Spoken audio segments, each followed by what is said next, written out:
यह तीसरा नेत्र भगवान शंकर के पास ही क्यों?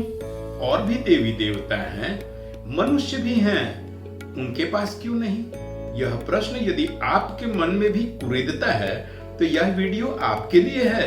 इसमें हम जानेंगे तीसरी आंख का मतलब क्या है और हम अपनी तीसरी आंख कैसे खोल सकते हैं। नमस्कार, मैं गजेंद्र। अंतर यात्रा चैनल के तहत ही चेतना के प्रतीक श्रृंखला प्रत्येक गुरुवार के शाम आती है। इसमें हम प्रतीकों के संबंध में बात करते हैं। गणेश के मूषक, शंकर के त्रिशूल, डमरू, नटराज, और आज तीसरी कड़ी में हम तीसरी आंख के बारे में जानेंगे। सिर्फ शंकर के ही तीसरी आंख हैं ऐसा नहीं है। भगवान बुद्ध को भी ज्ञान चक्षु के रूप में देखा जाता है और उन्हें भी तीसरी आंख बताई जाती है। प्राचीन मिस्रवासियों ने होरस की आंख के संबंध में भी काफी कुछ किंवदंतियां बना रखी हैं। हम आज जानेंगे ये तीसरी आंख का रहस्य क्या है और हम अपने अंदर के तीसरी आंख को कैसे खोल सकते हैं। तो चलिए विस्तार से समझते हैं। यह तीसरी आंख को बुद्ध ने उर्ना कहा था, ज्ञान चक्षु, और मिस्र सभ्यता वाले इसे होरस की आंख के नाम से जानते हैं। होरस की आंख एक शक्तिशाली ताबीज थी जो अच्छे स्वास्थ्य, दिव्य सुरक्षा और शाही सत्ता का प्रतिनिधित्व करता था। तीसरी आंख वास्तविक जादू नहीं है, यह तो कंप्लीट अवेयरनेस है।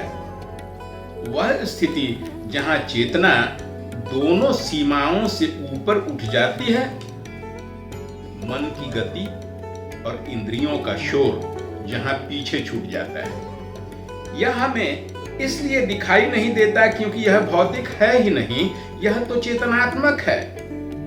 यह अदृश्य आंख है जो दो आंखों से दिखने वाले द्वंद के पार देख सकता है यथार्थ को।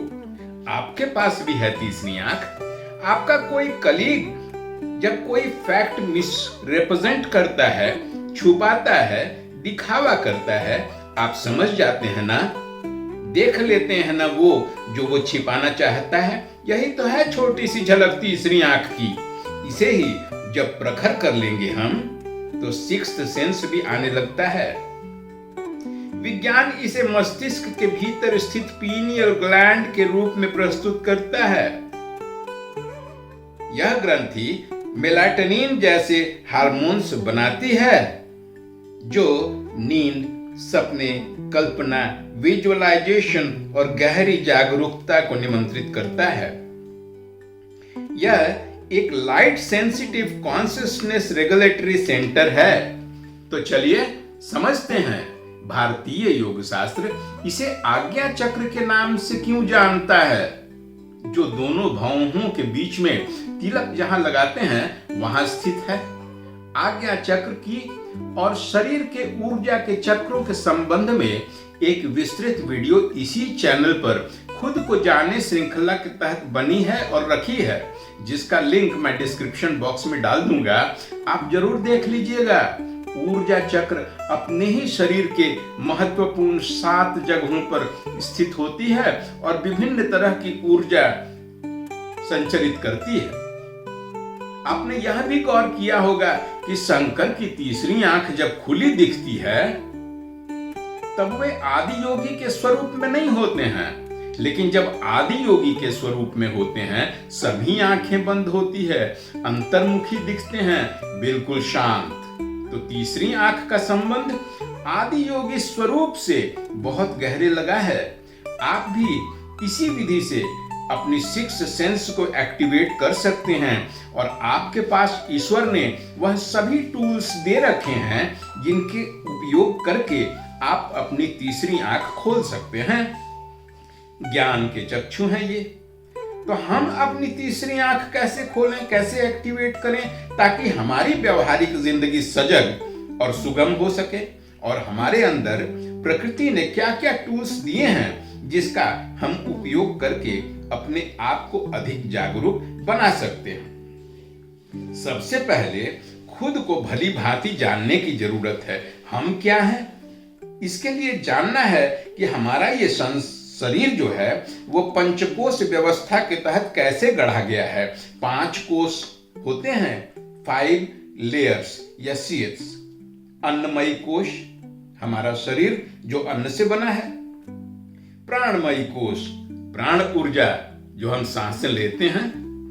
तीसरा मनोमयी कोश, मन और उसकी विशेषताएं। चौथा विज्ञानमयी कोश यानी बुद्धि और शिक्षा। और पांचवा और अंतिम आनंदमयी कोश यानी आत्मानुभूति और ब्रह्म की अनुभूति। तो तीसरी आंख तक पहुंचने का पहला चरण तो ये है कि खुद की बनावट को हम कैसे जानें। ये पहला स्टेप। अब दूसरा स्टेप है अपने शरीर के ऊर्जा चक्रों को जानने का। कुल 7 महत्वपूर्ण ऊर्जा चक्र होते हैं। ऊर्जा चक्र तो कई हैं, लेकिन 7 महत्वपूर्ण हमारे शरीर में होते हैं। एक मूलाधार सबसे नीचे, उसके बाद नाभि के आसपास स्वाधिष्ठान, उसके बाद ऊपर मणिपुर, उसके बाद हृदय क्षेत्र में अनाहत, कंठ क्षेत्र में विशुद्धि, ललाट पर आज्ञा चक्र और सिरमौर है सहस्त्रार। ये कहाँ होते हैं और कौन कौन सी ऊर्जा इनसे निकलती है और कैसे इनसे निकलने वाली ऊर्जा को एक ही फ्रीक्वेंसी पर साध कर इसे हम रेजोनेट करवा सकते हैं। इसके लिए खुद को जाने श्रृंखला में ही एक दूसरी वीडियो भी रखी हुई है, ऊर्जा चक्र को जाने। इसका लिंक भी मैं डिस्क्रिप्शन बॉक्स में दिए देता हूँ, फुर्सत हो तो देख लीजिएगा। अब तीसरा स्टेप, अपने अंदर के ऊर्जा के कंपन को कैसे ट्रांसमिट करते हैं। ट्रांसमिट करने वाली नाड़ियां 72,000 नाड़ियां हैं हमारे शरीर के अंदर, लेकिन इनमें से 3 इड़ा, पिंगला और सुषुम्ना प्रमुख होती हैं। इनकी विशेषताएं, इनमें ऊष्मा का संतुलन, सूर्य भावी और चंद्र भावी गुणों का समन्वय करने की कला आदि की जानकारी प्राप्त करनी होगी। नाड़ियां और इनके संतुलन की व्याख्या पूरी तरह से खुद को जाने श्रृंखला के ही तहत एक दूसरी वीडियो में की गई है। इसका लिंक भी मैं डिस्क्रिप्शन बॉक्स में डाल देता हूं, देखिएगा।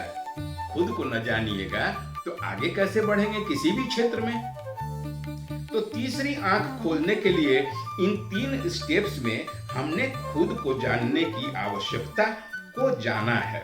खुद को भली भांति जानने के बाद अब कुछ अभ्यास करने होंगे। पहला, ध्यान। प्रतिदिन आधे घंटे का ध्यान अपने सांसों के साथ, सांसों की गहराई, सांसों की ऊष्मा, इसके स्पीड को देखना। समझते हैं ना, सांसों से ही तो सभी समस्याएं उठती और गिरती हैं। ये तेज चलने लगे, उथली हो जाए, घबराहट हो जाती है। और जब खुश रहते हैं, शांत रहते हैं, तो ये धीरे चलती है, गहरी होती है। तो ध्यान अपने सांसों के प्रति। दूसरा अभ्यास, इसी ध्यान के क्रम में हम अपने अंतर्मन से जुड़ें और फिर से अपनी प्राथमिकताओं और अपने लक्ष्यों को निर्धारित करें। उनके साथ विजुअलाइजेशन, क्रिएटिव विजुअलाइजेशन भी करने की जरूरत होती है।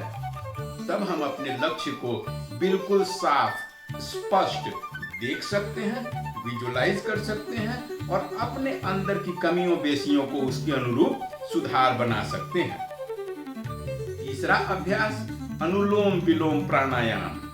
यह नाड़ी शोधन का सर्वोत्तम तरीका होता है और सिर्फ 10 मिनट प्रतिदिन। एक नासिका से सांस को भरना और दूसरी नासिका से सांस को धीरे धीरे छोड़ देना।